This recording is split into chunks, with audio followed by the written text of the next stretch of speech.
Dear Dick, in the heat of the 2006 spring offensive over Australian values, Values Australia was born in response to the cynical and ignorant way real Australian values were being abused by politicians and a sycophantic right-wing media echo chamber. It was a hard slog, but slowly and surely the numbers began to rise, and Values Australia was eventually recognised as a top 5 Google site. And then, the ultimate success. The Deputy Secretary of the Department of Immigration and Citizenship, freshly cleansed of responsibility for Aborigines and migrants, complained in the most bureaucratically courteous and yet wounded tone about the Values Australia site. The letter was variously described by others as bizarre, a hoax, and gloriously frog shit. Values Australia had to respond to take advantage of this undreamt of opportunity, or as an Aussie medal winner might say, it's a dream come true. Here is an excerpt from the department's letter. I acknowledge that your website expressly states that it is a satire. However, I am very concerned that it gives the appearance of being an officially approved Australian government website. I am concerned that some of the content may seriously damage Australia's reputation overseas. It may also create confusion regarding the important business managed by the department, including the processing of visa applications and the granting of Australian citizenship. You have a right to express your views about the government, but I consider the website is potentially misleading and offensive. I request that you remove it immediately. I would appreciate your notification within 7 days of the date of receipt of this letter that you have taken that action. Otherwise, the department will consider whether to take any further action. The claims are addressed comprehensively in the following Values Australia response. Bob Carell, Deputy Secretary, Department of Immigration and Citizenship. Dear Mr. Carell, I have received a letter purporting to have come from your department. There are reasons for believing it may be a hoax, and it is therefore attached for your information.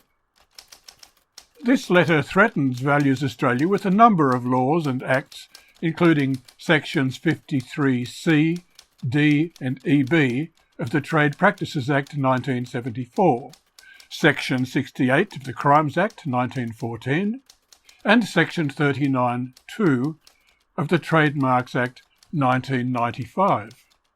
One of the reasons it was thought this letter must be a hoax is that Section 68 of the Crimes Act 1914 was repealed in 2000, whereas the Values Australia website has only been online since September 2006.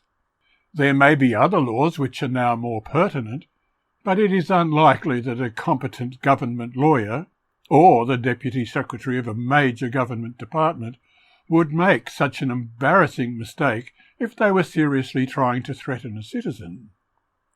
However, on reflection and taking into account the numerous far more embarrassing legal gaffes that have been made in recent history by your own department under its variety of names, and the government's willingness in general to make threats on equally dubious legal grounds against Australian citizens, its willingness to push the legal envelope on refugees, not to mention acts which, according to everyone except government lawyers, contravene international law, and its eager acquiescence in illegal acts by other nations, it has been thought possible that this threat may in fact be genuine. Section 39(2) of the Trademarks Act 1995, which you mention, assuming for the moment that it was you and not a hoaxer, refers, as far as we can tell, to signs which so nearly resemble a sign as to be likely to be taken for it. This in particular reference to the Australian coat of arms. You and your lawyers would have noted as they investigated the Values Australia website that there are a number of images to which you could be referring. There is no one image of which it might be said that this is the one which is pretending to be the trademark.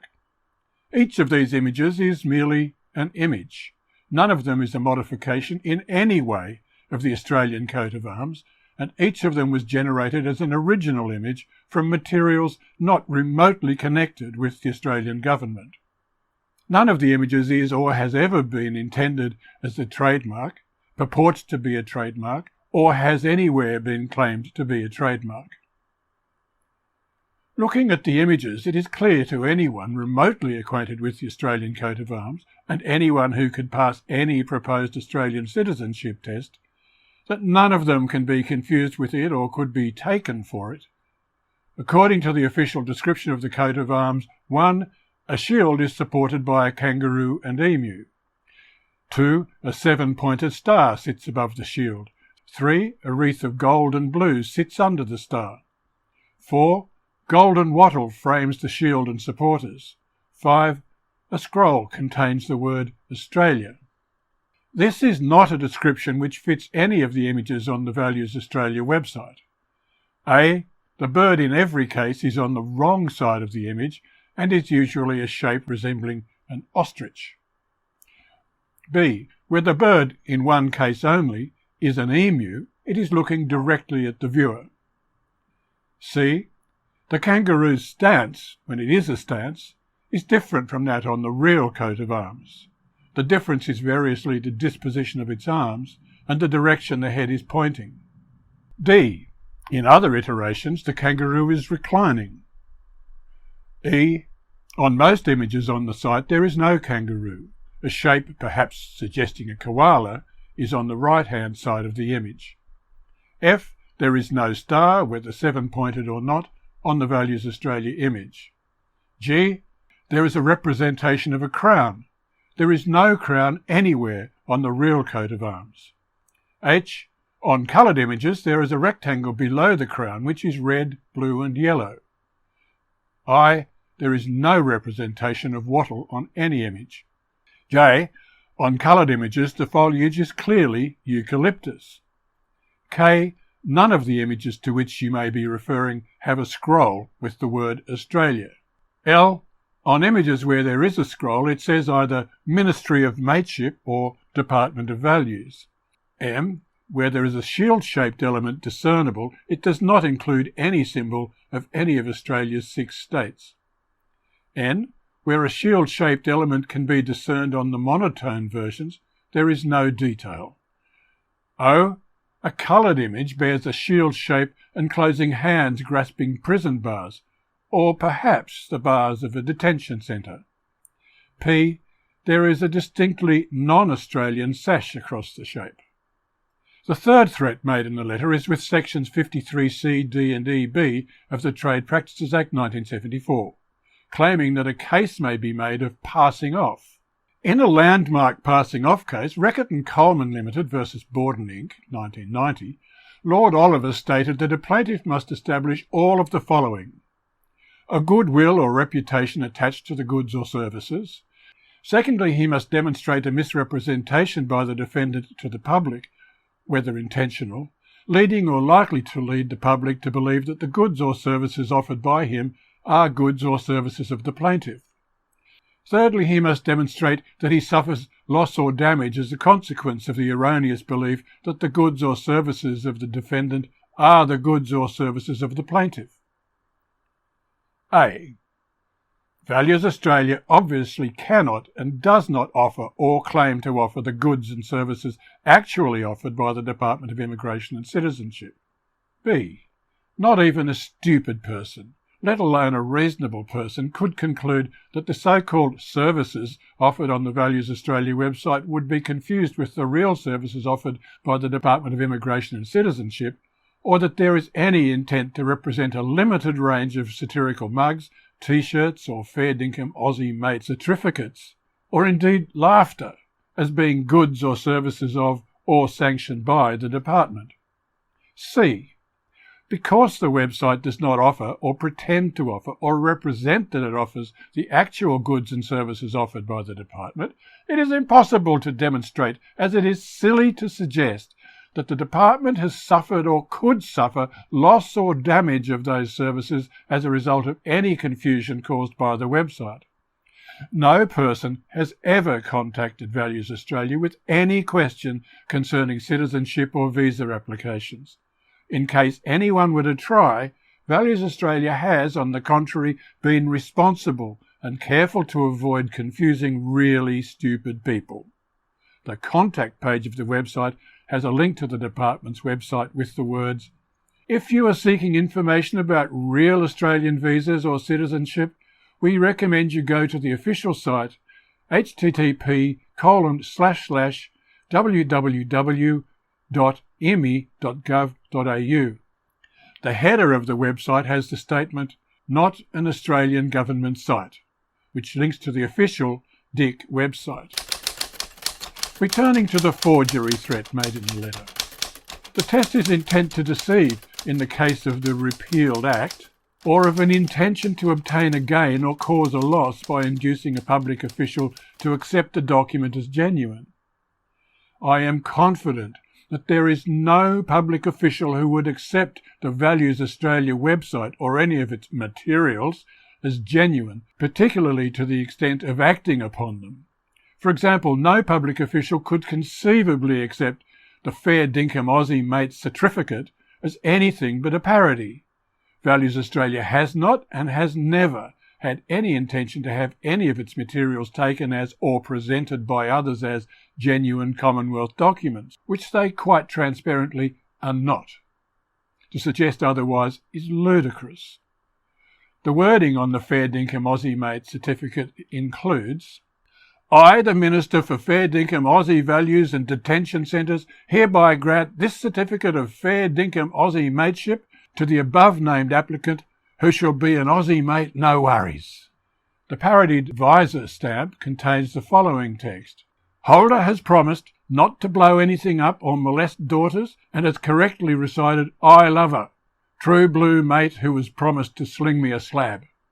Approved for entry to pick fruit for a period of 3 months and must then visit Opera House." The following text appears on the home page. "Enriching Australia through the well-managed detention of innocent children. Australian values are always to give people a fair go. This ethic does not apply if your name is David Hicks. Australia offers a wide range of lifestyle choices, both RSLs and leagues clubs. In principle, we decide who comes here and how they come, but only if that's all right with Indonesia. Australia values democracy. We love it so much we give it away at the point of a gun if necessary. Dead Iraqis are a small price to pay for world peace." Values Australia looks forward to hearing the department argue that these statements could be misinterpreted or misconstrued as official, credible, or even potential government policy, or that these statements could possibly be officially approved and that these statements would not immediately indicate to even the most unwary and unsophisticated visitor that the site was a parody, a satire, and definitely not a government or government-sanctioned site. The claims concerning the title of an official government agency are the main reason it is thought that this letter may be a hoax. A. The letter was correct in stating that the Values Australia website used the phrase Department of Citizenship in the text of one iteration of the header image. However, the full text on that image was Department of Citizenship and Fair Dinkum Values. The first use of this phrase on the website was on or after 22 September 2006, when your department's name was the Department of Immigration and Multicultural Affairs. Your department was subsequently named on or about 23 January 2007 to become the Department of Immigration and Citizenship. B. The letter claims that the use of the phrase Department of Citizenship could be misleading and deceptive, but it is clearly not. No reasonable or even really stupid person could possibly believe that a department called the Department of Citizenship and Fair Dinkum Values would exist in reality. C. Your department is not and never was called the Department of Citizenship. It is now called the Department of Immigration and Citizenship. D. Astonishingly, the letter claims that the use of the phrase Department of Citizenship could be seen as a misrepresentation made in the course of trade to prospective customers. which is calculated to injure the business or goodwill of another trader and which causes actual damage or will probably do so. Values Australia fails to see how the use of the phrase Department of Citizenship and Fair Dinkum Values 3 months before the department's change of name could be construed either as an intentional misrepresentation or as calculated to injure. There was no Department of Citizenship in existence or planned which Values Australia could possibly have intended to misrepresent or to injure by using those words. The writer gives Values Australia far too much credit for political clairvoyance to suggest that it could have been known 3 months in advance that the head of the minister would roll and the department's name be changed. If Values Australia had such predictive abilities, it would be in another far more lucrative business. On the other hand, perhaps it would not have been such a stretch to foresee that from Dimia to Dima to Dick, first Aborigines and then ethnic Australians would be cleansed from your department by the Prime Minister. The letter mentions the possibility of misrepresentation made in the course of trade to prospective customers. Values Australia is not clear what a prospective customer might be. Perhaps it is one who views the site from a safe distance. The letter purporting to be from you affects concern that some of the content may seriously damage Australia's reputation overseas. The department does not need Values Australia to damage Australia's reputation overseas. Your department in particular, in hand with the Attorney General's Department and the Department of Foreign Affairs, have been seriously damaging Australia's reputation overseas for some years. Your department's ministerially admitted and well-documented dysfunctional corporate culture, characterised by callous disregard for humanity, basic morality and decency, all until fairly recent basic Australian values, and the astonishing ineptitude and resultant shameless blame-shifting and denial which are so regularly publicly exposed, most recently in your new minister's embarrassment over Nauru, IOM and the UNHCR, have resulted all by themselves in immeasurably more damage to Australia's reputation than the Values Australia website could possibly do if it wanted to, which it most definitely does not. Australia used to have a reputation overseas as a decent, fair and tolerant country. Now, in just the last few years, we have had the Cornelia Rao affair, Vivian Solon, Robert Jovicic, the ongoing humanitarian disgrace of the detention centres, and the appalling and un-Australian treatment of refugees. Values Australia understands that Villawood detainees are released into the Australian community after 4 years in detention, not knowing a word of English. Not to help these people to learn English when there has been so much opportunity over 4 years is a disgrace, and to require them to enter the community without the basic tools they need in order to survive is simply abuse. Then there is David Hicks and Guantanamo, Australia's capitulation to Indonesia over refugees from Irian Jaya, and of course AWB. Naturally, Values Australia understands that the fury at Australia expressed by the United Nations, the US Congress and Canada over the AWB affair pales into insignificance beside the light humour attempted on the Values Australia website. The letter you may have written says, "You have a right to express your views about the government, but I consider that the website is potentially misleading and offensive." Values Australia is not sure it understands. Does this mean that Australian citizens may express their views so long as they are not offensive? It does not say offensive to whom. The department's website asserts that Australians are free to express their opinions about any topic, that Australia does not censor the media, that a person may criticise the government without fear of arrest. Is this only as long as they are not offensive? Is it offensive by definition to criticise the government? Values Australia is not aware of which law would cover that. Values Australia, although it makes fun of elements of Australian culture and politics, is fiercely and proudly Australian, defending the real Australian values of decency and humanity and a fair go from the constant corrosive attacks by cynical, self-serving politicians and bureaucrats.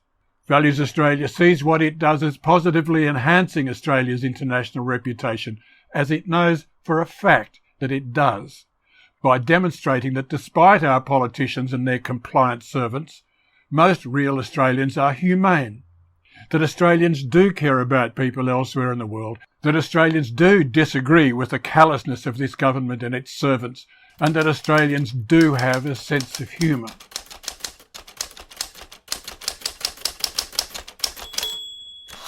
Bob, a person, reported to Values Australia a conversation with his children when they had read some pages of the Values Australia website. "Are they allowed to say that?" they asked. "Won't they get into trouble?"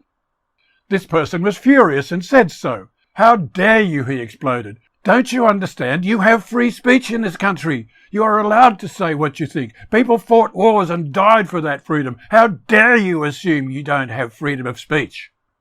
Of course, their belief that they couldn't necessarily say what they thought if it was critical of the government was natural.